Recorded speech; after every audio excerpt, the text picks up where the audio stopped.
Vijayanagara channel ವೀಕ್ಷಕರಿಗೆ ನಮಸ್ಕಾರ. ವಿಜಯನಗರ ವಾರ್ತೆಗಳಿಗೆ ಸ್ವಾಗತ. ಮುಖ್ಯಾಂಶಗಳು.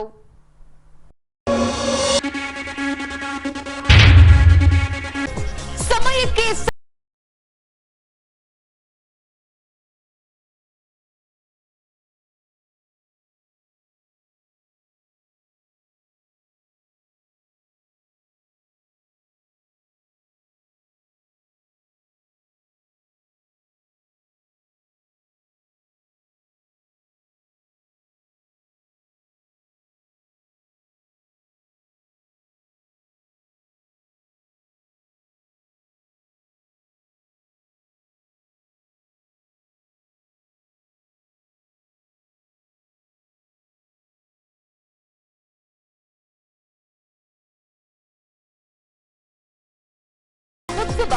ದಿನಾಂಕ 16ರವರೆಗೆ ನಡೆಯಲಿರುವ ವಿವಿಧ ಧಾರ್ಮಿಕೋತ್ಸವಗಳು.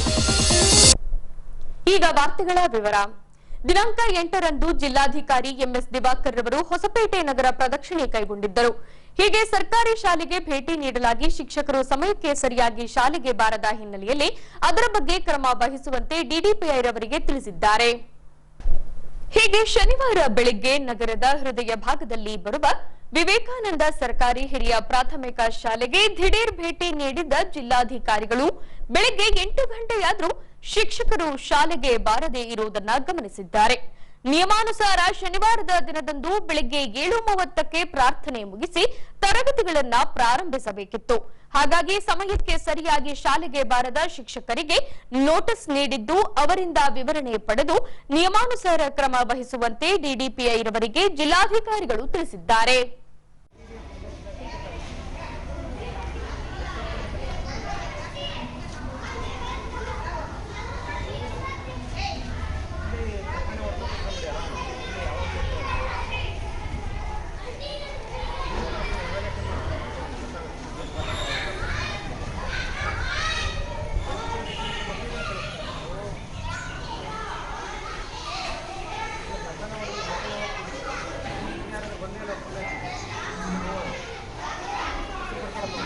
Yes, sir.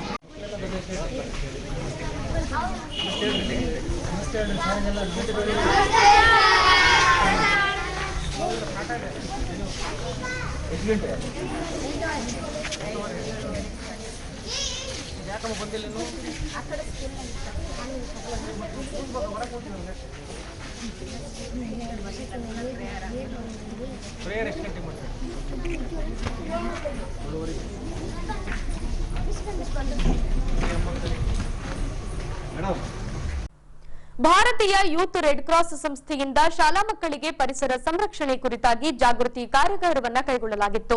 ಈ ಭಾಗವಾಗಿ ಸರ್ಕಾರಿ ಪದವಿ ಪೂರ್ವ ಬಾಲಕಿಯರ ಕಾಲೇಜಿನ ವಿದ್ಯಾರ್ಥಿನಿಯರಿಗೆ ರೆಡ್ ಕ್ರಾಸ್ ಸಂಸ್ಥೆ ಹಾಗೂ ಕಿರ್ಲೋಸ್ಕರ್ ಫೆರಸ್ ಕಾರ್ಖಾನೆಯ ಸಂಪನ್ಮೂಲ ವ್ಯಕ್ತಿಗಳಿಂದ ಪರಿಸರ ಸಂರಕ್ಷಣೆ ಕುರಿತಾಗಿ ವಿದ್ಯಾರ್ಥಿಗಳಲ್ಲಿ ಜಾಗೃತಿ ಮೂಡಿಸಿದರು. ಪ್ರಾರಂಭದಲ್ಲಿ ಇದು ಒಂದೇ ಸಂಸ್ಥೆ ಒಂದು ಸಂಸ್ಥೆಯಾಗಿ ಬೆಳಕಿತ್ತು. ತದನಂತರ ಆ ಸಂಸ್ಥೆಯೊಳಗೆ ಜನಗಳು ಸೇರ್ತಾ ಬರ್ತದೆ. ಅದು ಇವತ್ತು ಭಾರತದಾದ್ಯಂತ 700 ಸಂಸ್ಥೆಗಳಾಗಿ ಹೊರಬಂದಿದೆ. ಇವರ ಮೂಲ ಉದ್ದೇಶ ಏನಪ್ಪಾ ಅಂತಂದ್ರೆ ಆರೋಗ್ಯ ಸಮಸ್ಯೆ, ಆರೋಗ್ಯವಂತರಾಗಿ ಮಾಡತಕ್ಕಂತಹ ಒಂದು ಸಂಸ್ಥೆ ಅಂತಂದ್ರೆ ರೆಡ್ ಕ್ರಾಸ್ ಸಂಸ್ಥೆ. ಇದು ಕೆಲವೊಂದು ಸಂಸ್ಥೆಗಳ ಜೊತೆಗೂ ಕೈ ಜೋಡಿಸುತ್ತೆ. ನಮ್ದು ಕಿರ್ಲೋಸ್ಕರ್ ಫೆರಸ್ ಇಂಡಸ್ಟ್ರೀಸ್ ಲಿಮಿಟೆಡ್ ಜೊತೆಗೂ ಸಹಿತ ಕೈ ಜೋಡಿಸಿ ಹಲವಾರು ಕಾರ್ಯಕ್ರಮಗಳನ್ನ ಮಾಡ್ತಾ ಬಂದಿದೆ. ತಮಗೆಲ್ಲ ಗೊತ್ತಿರ್ಬೋದು, Kirloskar ferrous industries limited Koppal ಮತ್ತು ಹೊಸಪೇಟೆಯ ಮಧ್ಯೆ. ನಮ್ಮ ಈ ಸಂಸ್ಥೆಯಲ್ಲಿ ನಾವು 30% ಅಂದ್ರೆ 1,25,000 ಮರಗಿಡಗಳನ್ನು ನಾವು ಹಾಕಿದ್ದೀವಿ. ನಮ್ಮ ಕಂಪನಿ ಒಳಗಡೆ ಬಂದ್ರೆ ನಿಮಗೆ ಕಂಪನಿ ಕಾಣೋದಿಲ್ಲ, ಎಲ್ಲ ಗಿಡ ಮರಗಳು, ಹಸಿರು ತೋರಣಗಳು ಕಾಣ್ತವೆ. ಯಾಕೆ ಅಂತಂದ್ರೆ ಮುಂದಿನ ಪೀಳಿಗೆಗಾಗಿ ನಾವು ಈಗ ಏನು ಮಾಡ್ತೀವೋ ಅದು ಮುಂದಿನ ಪೀಳಿಗೆಗೆ ಇರುತ್ತೆ ಅಂತಕ್ಕಂಥ ಒಂದೇ ಉದ್ದೇಶದಿಂದ ನಾವು ಮರಗಿಡಗಳನ್ನು ಬೆಳೆಸಿ ಸ್ವಚ್ಛವಾದಂತಹ ಪರಿಸರವನ್ನು ಕೊಡ್ತಾರೆ. ಹಾಗೆ ಪ್ರತಿ ವರ್ಷ ವಸುಂಧರ ಫಿಲಂ ಫೆಸ್ಟಿವಲ್ ಅಂತ ನಾವು ಮಾಡ್ತೀವಿ. ಈ ವಸುಂಧರ ಫಿಲಂ ಫೆಸ್ಟಿವಲ್ ಒಳಗೆ ಏನಪ್ಪಾ ಅಂತಂದ್ರೆ ಮಕ್ಕಳಿಗೆ, ನಾಗರಿಕರಿಗೆ, ಶಾಲಾ ವಿದ್ಯಾರ್ಥಿಗಳಿಗೆ ಪರಿಸರದ ಬಗ್ಗೆ ಅರಿವನ್ನು ಮೂಡಿಸುವಂತಹ ಕಾರ್ಯಕ್ರಮವನ್ನು ನಾವು ಮಾಡ್ತಾ ಬರ್ತಾ ಇದ್ದೀವಿ. ಈ ಮುಂದಿನ ತಿಂಗಳು 15ನೇ ತಾರೀಕಿನಿಂದಲೂ ಸಹಿತ ನಾವು 1 ವಾರಗಳ ಕಾಲ ಈ ಕಾರ್ಯಕ್ರಮ ಇಟ್ಕೊಂಡಿದ್ದೀವಿ. ಅದು ರೆಡ್ ಕ್ರಾಸ್ ಸಂಸ್ಥೆ ಆಗಿರ್ಬೋದು, ರೋಟರಿ ಕ್ಲಬ್ನ ಸಹಾಯದಿಂದ ನಾವು ಮತ್ತೆ ನಿಮ್ಮ ಕಾಲೇಜಿನೊಳಗೆ ನಾವು ಈ ಹಾಲನ್ನು ನೋಡಿದಾಗ ನಮ್ಗೀಗ ಆಕರ್ಷಣೆ ಆಗುತ್ತೆ. ಇಲ್ಲಿ ಒಂದು ಕಾರ್ಯಕ್ರಮ ಮಾಡಬೇಕು ನಮ್ದು ಕಂಪನಿಯಿಂದ. ಎಲ್ಲರೂ ಸಹಿತ ಬುದ್ಧಿವಂತರಾಗಿರೋದ್ರಿಂದ ನಮ್ಮ ಪರಿಸರವನ್ನ ಉಳಿಸೋದು, ಬೆಳೆಸೋದು, ಮುಂದುವರಿಸೋದು ಯಾರ ಕೈಯಲ್ಲಿದೆ ಅಂತಂದ್ರೆ ನಿಮ್ಮ ಕೈಯಲ್ಲಿ. ಇವತ್ತು ಗಿಡ ಹಾಕಿದ್ದೀರಾ, ನಾಳೆ 2 ಗಿಡ ಹಾಕ್ಬೇಕು. ಇವತ್ತು ಕಾಲೇಜ್ನೊಳಗೆ ಹಾಕಿದ್ದೀರಾ, ನಾಳೆ ಮನೆ ಮುಂದೆ ಹಾಕ್ಬೇಕು. ಈ ತರ ಹಾಕಿ ನಾವು ಯಾವಾಗ ಬೆಳೆಸ್ತೀವೋ ಅವಾಗ ಪರಿಸರ ಉಳಿಯುತ್ತೆ ಅಂತ ಯುನೈಟೆಡ್ ನೇಷನ್ ಎನ್ವೈರನ್ಮೆಂಟ್ ಪ್ರೋಗ್ರಾಮ್ ಒಂದು ರಿಸರ್ಚ್ ಬಿಟ್ಟಿದೆ. 40% ಭೂಮಿ ಬೆಳೆಯಲು ಸಾಧ್ಯವಿಲ್ಲ, ಆ ಪರಿಸ್ಥಿತಿಯಲ್ಲಿ ಬಂದಿದೆ. ಎಷ್ಟು ನಮ್ಮ ಫಲವತ್ತತೆಯನ್ನು ಕಳೆದುಕೊಂಡಿದೆ. ವಿಶ್ವ ಪರಿಸರ ದಿನದ ಧ್ಯೇಯವಾಕ್ಯ ಏನಿದೆ ಅಂದ್ರೆ ನಮ್ಮ ಭೂಮಿ ನಮ್ಮ ಭವಿಷ್ಯ. ಪರಿಸರ ಸಂರಕ್ಷಣೆ ಎಲ್ಲರೂ ಹೇಳ್ತಾರೆ, ಮಾಡಬೇಕು. ಯಾಕೆ ಮಾಡಬೇಕು? Why we need to protect environment? You are not god, right? ಯಾಕೆ ಮಾಡಬೇಕು? ಕರೋನಾ ಅಲ್ಲಿ ಏನಾದರೂ ನೋಡಿದ್ರೆ ಗೊತ್ತಾಗುತ್ತೆ. ಕರೋನಾದ ಯಾರು ಸ್ಟಡಿ ನೋಡಿದಿರ? ಒಂದೊಂದು ದಿನಕ್ಕೆ ಆಕ್ಸಿಜನ್ಗೆ 10,000 ರೂಪಾಯಿ ಪೇ ಮಾಡಿದ್ದೀವಿ. ನೆನಪಿದೆಯಾ? ಬೆಳೆದಂತ ಮರ ಹೇಳಿದ್ರಲ್ಲ, ಅಟ್ಲೀಸ್ಟ್ ಒಂದು 8 ಫೀಟ್ ಬೆಳೆದಂತ ಮರ ಆನ್ಯುವಲಿ 1 ಲಕ್ಷ ಲೀಟರ್. ಯೂಶಲಿ ನಾವು ಗಾಳಿನ ಲೀಟರ್ಗಳಲ್ಲಿ ಹೇಳ್ತೀವಿ. ಹಾಸ್ಪಿಟಲ್ ಎಲ್ಲ ಎಷ್ಟು ಲೀಟರ್ ಆಕ್ಸಿಜನ್ ಕನ್ಸಂಪ್ಷನ್ ಆಗಿದೆ ಅಂತ ಆ ಥರ. ಸೊ ಒಂದು ಬೆಳೆದು ನಿಂತ ಮರ 1 ವರ್ಷದಲ್ಲಿ 1 ಲಕ್ಷ ಲೀಟರ್ ಆಕ್ಸಿಜನ್ ಕೊಡುತ್ತೆ. ಆನ್ ಅನ್ ಅವರೇಜ್ ಒಂದು ದಿನದಲ್ಲಿ 274 ಲೀಟರ್. ಒಬ್ಬ ಉತ್ತಮ ಆರೋಗ್ಯವಂತ ವ್ಯಕ್ತಿಯ ಆಮ್ಲಜನಕದ ರಿಕ್ವೈರ್ಮೆಂಟ್ ಎಷ್ಟು? 10,000 litre on an average. 10,000 litre ಬೇಕು ಒಬ್ಬರಿಗೆ. ಡೇ ನೈಟ್ 24 ಅವರ್ಸ್ ಅಲ್ಲಿ ಯೋಚನೆ ಮಾಡಿ. ಈಗ ನಮಗೆ ಒಂದು ದಿನಕ್ಕೆ 10,000 ರೂಪಾಯಿ ಹೋಗ್ತೀವಿ ಹಾಸ್ಪಿಟಲ್ ಅಲ್ಲಿ ಅಡ್ಮಿಟ್ ಆದಾಗ. ಫ್ರೀಯಾಗಿ ತಗೊಳ್ಳಕ್ಕೆ ಏನ್ ಬೇಕು? ಗಿಡ ಹಾಕ್ಬೇಕು, ಹೌದಾ? ಈ ವರ್ಷ ಹಾಗಾದ್ರೆ ನೀವು ಯೋಚನೆ ಮಾಡಿ ನೋಡಿದ್ರೆ ಪ್ರತಿ ವರ್ಷದಂತೆ ಟೆಂಪರೇಚರ್ ಈ ವರ್ಷ ಇಲ್ಲ, ಗೊತ್ತಾ? ಹೊಸಪೇಟೆಯಲ್ಲಿ ಎಷ್ಟು ಹೋಗಿದೆ ಟೆಂಪರೇಚರ್? ಹೈಯೆಸ್ಟ್ 44ಗೆ ತತ್ತರಿಸ್ಬಿಟ್ಟಿದ್ದಾರೆ ಜನ. ಫ್ಯಾನ್ ಎಸಿನೂ ವರ್ಕ್ ಆಗ್ತಾ ಇಲ್ಲ. ಇದಕ್ಕೆಲ್ಲ ಕಾರಣ ಏನು? ಟೆಂಪರೇಚರ್ ಯಾಕೆ ರೈಸ್ ಆಗ್ತಿದೆ? ಬೇಸಿಕಲಿ ಏನಿದೆ ಅಂದ್ರೆ ಭಾರತ ಸರ್ಕಾರದ ಸರ್ವೆ ಹೇಳುತ್ತೆ, ನಾವು 2000 ಇಸ್ವಿಯಲ್ಲಿ ಹೆಂಗಿತ್ತು ಪರಿಸರ, ಆ ಇಸ್ವಿಗೆ ವಾಪಸ್ ಹೋಗ್ಬೇಕಂದ್ರೆ ನಮಗೆ 50 ಲಕ್ಷ ಮರಗಳ, ಬೆಳೆದು ನಿಂತ ಮರಗಳ ರಿಕ್ವೈರ್ಮೆಂಟ್ ಇದೆ. 50 ಲಕ್ಷ, 5 ಮಿಲಿಯನ್. ನಾವೆಲ್ಲ ಇಲ್ಲಿಂದ ದೇಹ ಹಿಡ್ಕೊಂಡು ಹೋಗ್ಬೇಕು. ಅಟ್ಲೀಸ್ಟ್ ದಿನಕ್ಕಲ್ಲ, ವಾರಕ್ಕಲ್ಲ, ತಿಂಗಳಿಗಾದ್ರೂ ಒಂದು ಮರ ನೆಡ್ತೀನಿ. ಎಷ್ಟು ದಿನಕ್ಕೆ? ತಿಂಗಳಿಗೆ ಒಂದು ಮರ ನೆಡ್ತೀನಿ ಅಂತ ಒಂದು ಇಲ್ಲಿಂದ ನಿಮ್ಮ ಪ್ರೊಫೆಸರ್ ಹತ್ರ ಪ್ರಾಮಿಸ್ ಮಾಡೋರು. ದಿನಾಂಕ 4ರಂದು ಲೋಕಸಭಾ ಚುನಾವಣೆಯ ಮತ ಎಣಿಕೆ ಕಾರ್ಯ ನಡೆಸಲಾಗಿ ಕಲ್ಯಾಣ ಕರ್ನಾಟಕದ 5 ಕ್ಷೇತ್ರದಲ್ಲೂ ಕಾಂಗ್ರೆಸ್ ಅಭ್ಯರ್ಥಿಗಳು ಜಯಗಳಿಸಿದ್ದಾರೆ. ಅದೇ ರೀತಿ ದಿನಾಂಕ 6ರಂದು ಈಶಾನ್ಯ ಪದವೀಧರರ ಮತಕ್ಷೇತ್ರದ ವಿಧಾನ ಪರಿಷತ್ ಚುನಾವಣೆಯ ಫಲಿತಾಂಶ ಬಂದಿದ್ದು, ಇದರಲ್ಲಿ ಕೂಡ ಕಾಂಗ್ರೆಸ್ ಅಭ್ಯರ್ಥಿ ಚಂದ್ರಶೇಖರ್ ಪಾಟೀಲ್ ರವರು ಜಯ ಸಾಧಿಸಿದ್ದಾರೆ.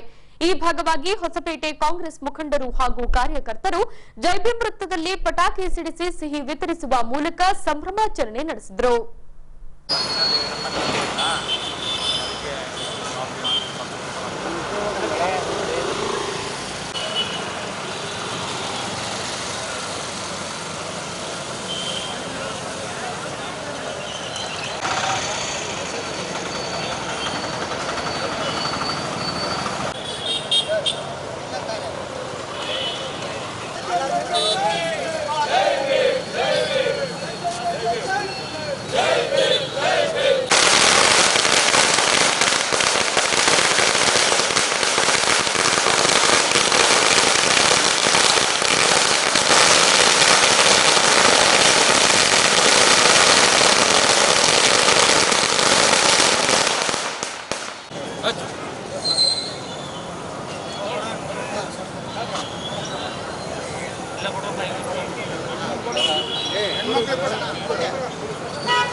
ಜೈ ಜೈ ಕಾಂಗ್ರೆಸ್. ಎಲ್ಲರಿಗೂ ನಮಸ್ಕಾರ. 1 ಕೋಟಿಯಿಂದ ಅತಿ ಹೆಚ್ಚಿನ ಮತದಾರರಿಗೆ ನನ್ನ ನಮಸ್ಕಾರಗಳು. ಇದೇ 2024 ಮೇ 17ನೇ ತಾರೀಕು ನಡೆದಂಥ ಲೋಕಸಭಾ ಚುನಾವಣೆಯಲ್ಲಿ ನಮ್ಮ 7 ಜಿಲ್ಲೆ ಒಳಪಟ್ಟಂಥ ಈಶಾನ್ಯ ಕಲ್ಯಾಣ ಕರ್ನಾಟಕ ಭಾಗದ 5 ಕ್ಷೇತ್ರಗಳಲ್ಲಿ ಕೂಡ ಕಾಂಗ್ರೆಸ್ ಜಯಬೇರಿ ಬಾರಿಸಿದೆ. ಅದರಲ್ಲಿ ಪ್ರಮುಖವಾಗಿ ನಮ್ಮ ಬಳ್ಳಾರಿ ಜಿಲ್ಲೆಯ ಅಭ್ಯರ್ಥಿಯಾದಂಥ ಹಾಲಿ ಶಾಸಕರಾದಂಥ ತುಕಾರಾಮ್ ಸಾಹೇಬರು ಕೂಡ ಸುಮಾರು 98,798 ಮತಗಳ ಅಂತರದಿಂದ ಗೆಲುವನ್ನು ಸಾಧಿಸಿದ್ದಾರೆ. ಆ ಒಂದು ಚುನಾವಣೆ ಫಲಿತಾಂಶ ಇದೇ ತಿಂಗಳ 4ನೇ ತಾರೀಕು ಬಂತು. ಅದರ ನಂತರವೇ ಬಂದಂಥ ಮತ್ತೊಂದು ಗೆಲುವು ನಮ್ಮ ಕಾಂಗ್ರೆಸ್ ಸರ್ಕಾರಕ್ಕಂದರೆ ಈಶಾನ್ಯ ಪದವೀಧರ ಕ್ಷೇತ್ರದ ಚುನಾವಣೆ ಫಲಿತಾಂಶ. ಇದೇ ತಿಂಗಳ 3ನೇ ತಾರೀಕು ನಡೆದಂಥ ಈಶಾನ್ಯ ಪದವೀಧರ ಕ್ಷೇತ್ರದ ಚುನಾವಣೆಯಲ್ಲಿ ನಮ್ಮ ಕಾಂಗ್ರೆಸ್ ಪಕ್ಷದ ಅಭ್ಯರ್ಥಿಯಾದಂಥ ಶ್ರೀ ಚಂದ್ರಶೇಖರ್ ಪಾಟೀಲ್ ಅವರು ಸುಮಾರು 4,672 ಮತಗಳ ಅಂತರದಿಂದ ಜಯಬೇರಿ ಬಾರಿಸಿದ್ದಾರೆ. ಇದು ಅವರ ಎರಡನೆಯ ಒಂದು ವಿಜಯೋತ್ಸವ ಆಗಿದೆ. ಈ ಒಂದು ಪ್ರಯುಕ್ತವಾಗಿ ನಾವು ಇವತ್ತು ಹೊಸಪೇಟೆ ನಗರದ ನಮ್ಮ ಸಂವಿಧಾನದ ಶಿಲ್ಪಿಯಾದಂಥ ಡಾಕ್ಟರ್ ಬಾಬಾ ಸಾಹೇಬ್ ಅಂಬೇಡ್ಕರ್ ಅವರ ಪ್ರತಿಮೆಯ ಮುಂಭಾಗದಲ್ಲಿ ಅವರಿಗೆ ಪುಷ್ಪಾರ್ಚನೆ ಮಾಡುವುದರ ಮೂಲಕ ನಮ್ಮ ಒಂದು ಗೌರವವನ್ನು ಸಲ್ಲಿಸುತ್ತಾ ಅದೇ ರೀತಿಯಾಗಿ ಎಲ್ಲ ನಮ್ಮ ಕಾರ್ಯಕರ್ತರಿಗೂ ಸಿಹಿ ಹಂಚುವುದರ ಮೂಲಕ ಈ ಒಂದು ವಿಜೃಂಭಣೆ ಕಾರ್ಯಕ್ರಮವನ್ನು ಹಮ್ಮಿಕೊಂಡಿದ್ದೀವಿ. ನಮ್ಮ ಕಲ್ಯಾಣ ಕರ್ನಾಟಕ ಭಾಗದ ಎಲ್ಲ ಪದವೀಧರರಿಗೂ ಶಿಕ್ಷಕರಿಗೂ ಮತ್ತೊಮ್ಮೆ ಅನಂತ ಧನ್ಯವಾದಗಳು. ಈ ಒಂದು ಶಿಕ್ಷಕರ ಮತ್ತು ಪದವೀಧರ ಯಾವುದೇ ಒಂದು ಸಮಸ್ಯೆಗಳಿಗೂ ನಾವು ಸ್ಪಂದಿಸಿ ಅವರ ಸಮಸ್ಯೆಗಳಿಗೆ ಸ್ಪಂದಿಸಿ ಅದನ್ನು ಈಡೇರಿಸಕ್ಕೆ ನಾವು ಪ್ರಾಮಾಣಿಕ ಪ್ರಯತ್ನ ಮಾಡ್ತೀವಿ ಅಂತ ಹೇಳಿ ಈ ಮೂಲಕ ತಮ್ಮೆಲ್ಲರೂ ಹೇಳಕ್ಕೆ ಇಚ್ಛೆ ಪಡ್ತಾ ಇದ್ದೀನಿ ಸ್ನೇಹಿತರೆ. ಸನ್ಮಾನ್ಯ ಶ್ರೀ ತುಕಾರಾಮರು ಸುಮಾರು 98,000 ಅಧಿಕ ಮತಗಳಿಂದ ಚುನಾಯಿತರಾಗಿ ಅವರು ಪಾರ್ಲಿಮೆಂಟ್ನಲ್ಲಿ ಪ್ರವೇಶ ಮಾಡಿದ್ದಾರೆ. ಆ ಒಂದು ವಿಜಯೋತ್ಸವದ ಸಂಭ್ರಮದಲ್ಲಿ ಹಾಗೂ ಈಶಾನ್ಯ ಕರ್ನಾಟಕದಲ್ಲಿ ಯಾವ ನಮ್ಮ ಹೈದರಾಬಾದ್ ಕರ್ನಾಟಕ ಅಂತ ಹಿಂದೆ ಅಂತಿದ್ವಿ, ಈಗ ಅದು ಕಲ್ಯಾಣ ಕರ್ನಾಟಕ ಅಂತ ನಾವೇನು ಕರಿತೀವಿ, ಅದು ಈಶಾನ್ಯ ಪದವೀಧರರ ಕ್ಷೇತ್ರ. ಆ ಕ್ಷೇತ್ರದಲ್ಲಿ 2ನೇ ಬಾರಿಗೆ ಸ್ಪರ್ಧೆ ಮಾಡಿರ್ತಕ್ಕಂಥ ಸನ್ಮಾನ್ಯ ಶ್ರೀ ಚಂದ್ರಶೇಖರ್ ಪಾಟೀಲ್ರವರು ಅತಿ ಹೆಚ್ಚು ಮತಗಳಿಂದ 2ನೇ ಬಾರಿ ಅವರು ಆಯ್ಕೆಯಾಗಿ BJPಯನ್ನು ಸೋಲಿಸಿ ಅವರು ಮತ್ತೆ ವಿಜಯೋತ್ಸವದ ಇಲ್ಲಿ ಅವರು ಪರಿಷತ್ನ ಪ್ರವೇಶ ಮಾಡಿದ್ದಾರೆ. ಇಲ್ಲಿ ಮತದಾನ ಮಾಡಿರ್ತಕ್ಕಂಥ ಪ್ರತಿಯೊಬ್ಬ ಪದವೀಧರರಿಗೂ ಶಿಕ್ಷಕರಿಗೂ ಪ್ರತ್ಯಕ್ಷವಾಗಿ ಪರೋಕ್ಷವಾಗಿ ನಮ್ಮೆಲ್ಲರ ಒಂದು ಅಭ್ಯರ್ಥಿಗೆ ಸಹಾಯ ಮಾಡಿರ್ತಕ್ಕಂಥ ಎಲ್ಲ ಕಾರ್ಯಕರ್ತರಿಗೂ ಮತ್ತು ಪದವೀಧರಿಗೂ ಹೃತ್ಪೂರ್ವಕವಾಗಿರ್ತಕ್ಕಂಥ ನಾವು ಕೃತಜ್ಞತೆಗಳನ್ನು ಸಲ್ಲಿಸುತ್ತಾ, ಅದೇ ರೀತಿ ಸಭೆಯಿಂದ ವಿಧಾನ ಪರಿಷತ್ತಿಗೆ ಚುನಾಯಿತರಾಗ್ತಕ್ಕಂಥ ಸಂದರ್ಭದಲ್ಲಿ ಯಾವ ನಮ್ಮ ಕಾರ್ಯಾಧ್ಯಕ್ಷರಾಗಿರ್ತಕ್ಕಂಥ ವಸಂತ್ ಕುಮಾರ್ ಅವರು ನಮ್ಮ ಭಾಗದಲ್ಲಿ ಈ ಒಂದು ಚುನಾವಣೆ ಇನ್ಚಾರ್ಜ್ ಇದ್ದರು. ಅವರು ಕೂಡ ಪರಿಷತ್ತಿಗೆ ಚುನಾಯಿತರಾದರು. ನಮ್ಮ ಕಾಂಗ್ರೆಸ್ ಪಕ್ಷದಿಂದ 7 ಜನ ಅಭ್ಯರ್ಥಿಗಳು ಆಯ್ಕೆ ಆಗ್ತಕ್ಕಂಥ ಒಂದು ಅವಕಾಶದಲ್ಲಿ ಅದರಲ್ಲಿ ಇವರು ಕೂಡ ಒಬ್ಬರು.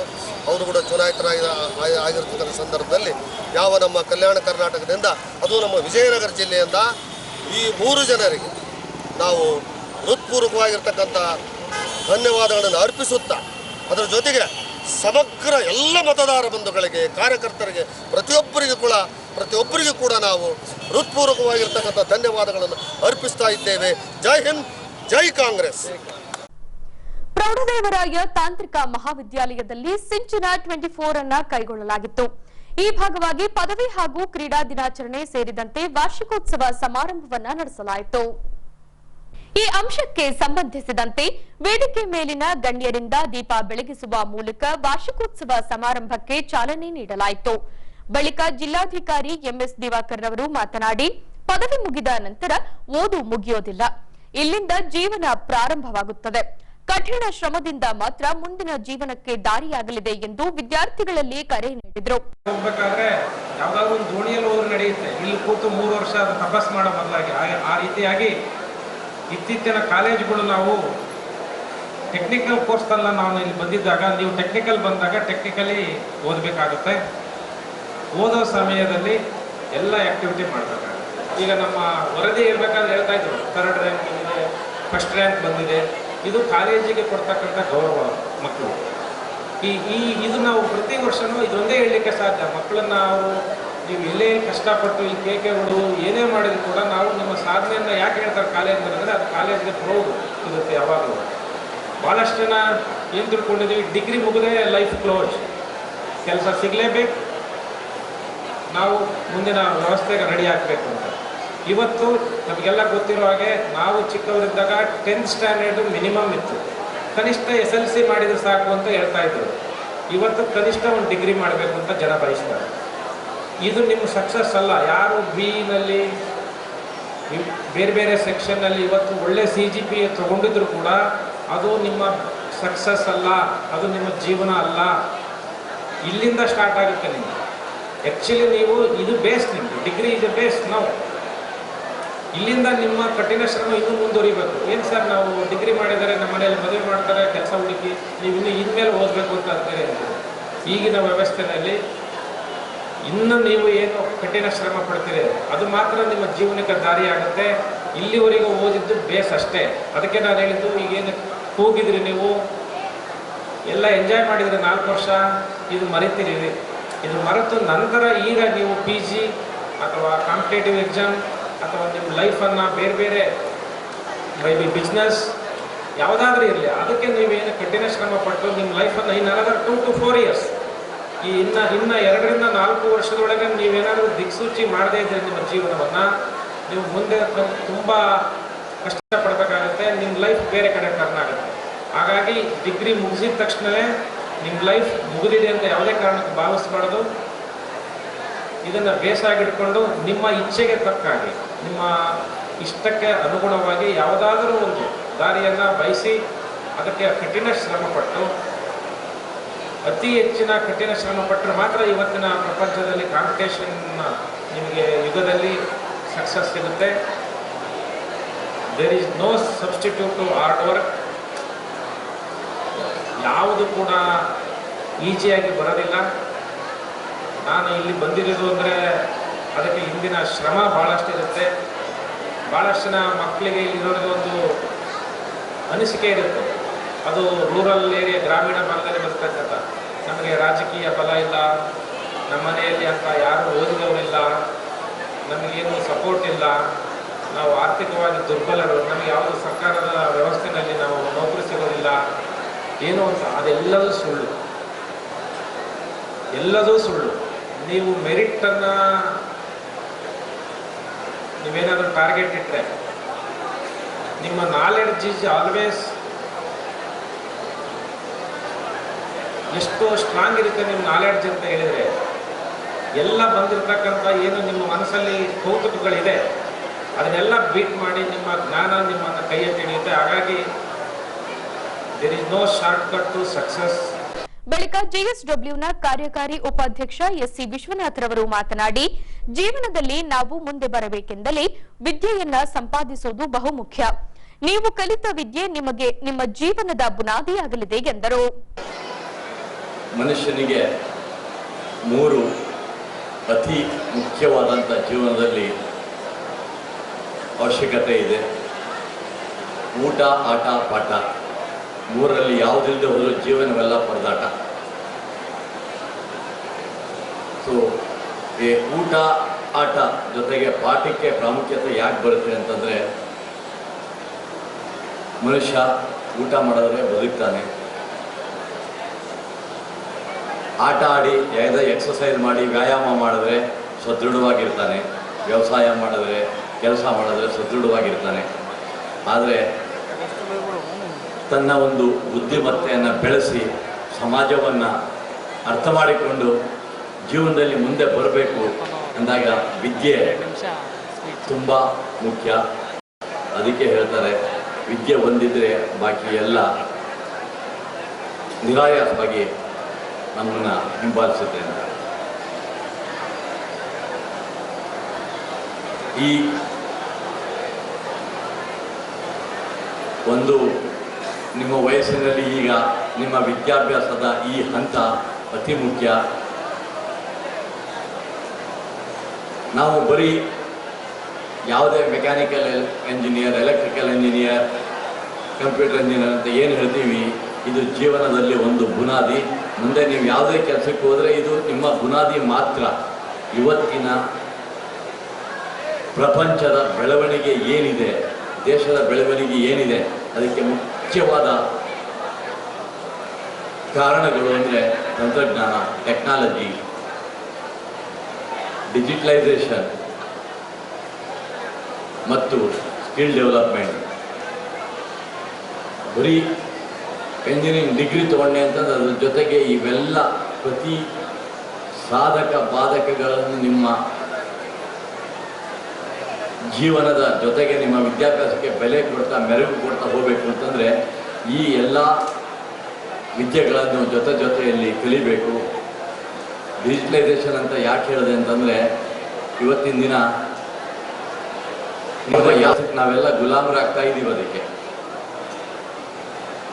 ಪ್ರಪಂಚ ಇಷ್ಟು ಮುಂದೆ ಬೆಳೆದಿದೆ ಅಂತಂದರೆ ನಮ್ಮ ವಿದ್ಯೆಗೆ ಬೆಲೆ ಕೊಡಬೇಕಾದ್ರೆ ಯಾವುದೇ ಒಂದು ವಿದ್ಯೆನ ಹೆಂಗೆ ಅಳಿತಾರಪ್ಪ. ಈಗ ಎಂಜಿನಿಯರಿಂಗ್ ಮಾಡಿದಾನಂದರೆ ಫಸ್ಟು ಕಂಪ್ಯೂಟರ್ ಬರ್ತಪ್ಪ ನಿನಗೆ ಅಂತ ಕೇಳ್ತಾರೆ. ಆರ್ಟಿಫಿಷಿಯಲ್ ಇಂಟೆಲಿಜೆನ್ಸ್ ಗೊತ್ತಪ್ಪ ನಿನಗೆ ಅಂತಾರೆ. ಸೊ ಈ ಎಲ್ಲ ತಂತ್ರಜ್ಞಾನಗಳ ಜೊತೆಗೆ ನಮ್ಮ ಒಂದು ಬದುಕಿನ ಕಲಿಕೆ ಅತಿ ಮುಖ್ಯವಾಗಿರುತ್ತೆ.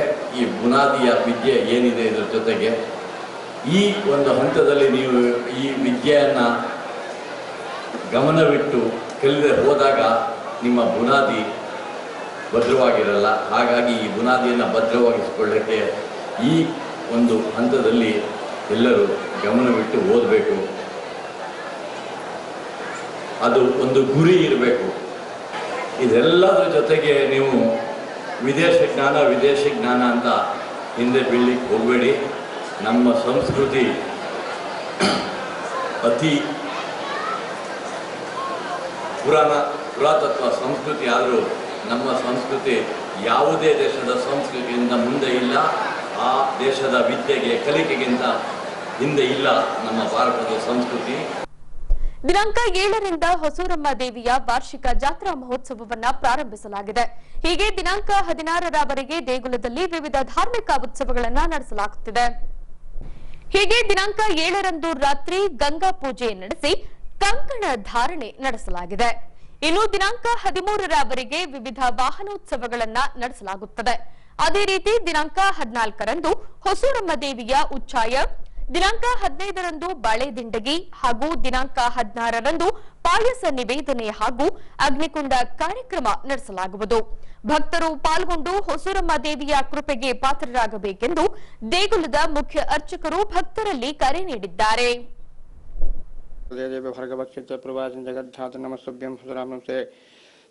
ನಿನ್ನೆ ಹೊಸೂರಮ್ಮ ದೇವಿಯ ಒಂದು ಕಂಕಣಧಾರಣ ಆಗಿದೆ. ಇವತ್ತಿನ ದಿವಸ ಸಿಂಹವಾಹನ, ಹಾಗೆ ಶುಕ್ರವಾರ ಅಕ್ಕಿಪಡಿ, ಶನಿವಾರ ಬಾಳದಿಂಡಿಗೆ, ಆದಿತ್ಯವಾರ ಅಗ್ನಿಕೊಂಡ ಮತ್ತು ಪಾಯಸ ಇರುತ್ತದೆ. ಎಲ್ಲ ಭಕ್ತರು ಸದ್ಭಕ್ತರು ಬಂದು ಕಾರ್ಯಕ್ರಮದಲ್ಲಿ ನೆರವೇರಿಸಬೇಕಾಗಿ ದೇವಸ್ಥಾನ ಕಡೆಯಿಂದ ನಾನು ವಿನಂತಿ ಮಾಡಿಕೊಳ್ಳುತ್ತೇನೆ.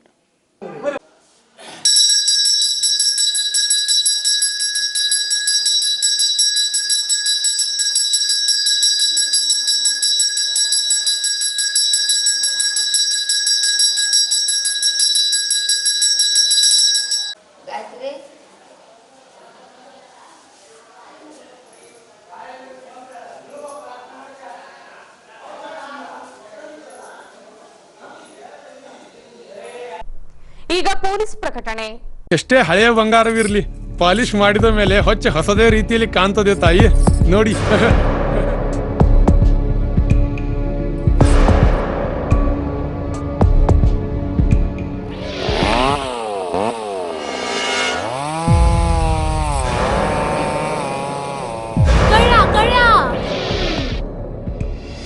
ತಾಯಿ, ನಿಮ್ ಮೈ ಮೇಲೆ ಅದೋ ಹೊಲಸು ಬಿದ್ದಿದೆ.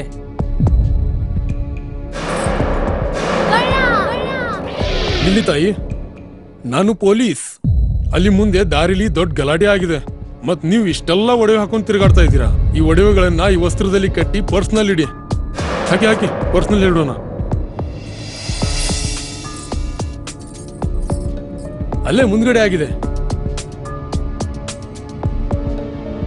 ಇದು ತಗೊಳ್ಳಿ ತಾಯಿ, ನಾನು ಬರ್ತೀನಿ. ಈ ಕಡೆಯಿಂದ ಹೋಗಿ.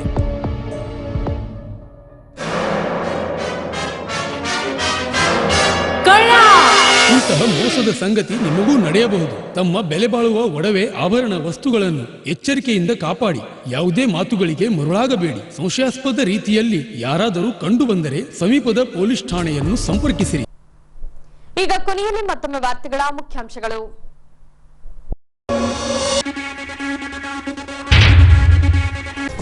ಸಮಯಕ್ಕೆ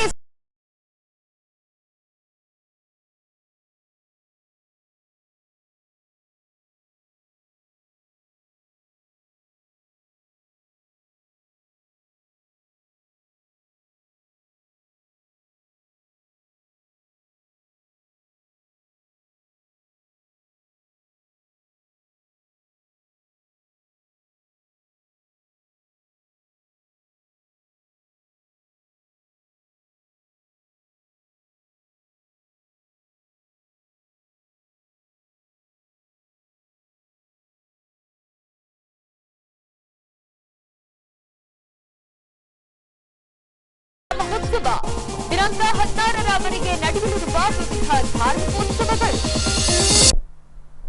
ಇಲ್ಲಿಗೆ ವಾರ್ತಾ ಪ್ರಸಾರ ಮುಕ್ತಾಯವಾಯಿತು. ದೈನಂದಿನ ಆಗುಹೋಗುಗಳ ಮಾಹಿತಿಗಾಗಿ ವೀಕ್ಷಿಸಿ ವಿಜಯನಗರ ಸುದ್ದಿವಾಹಿನಿ.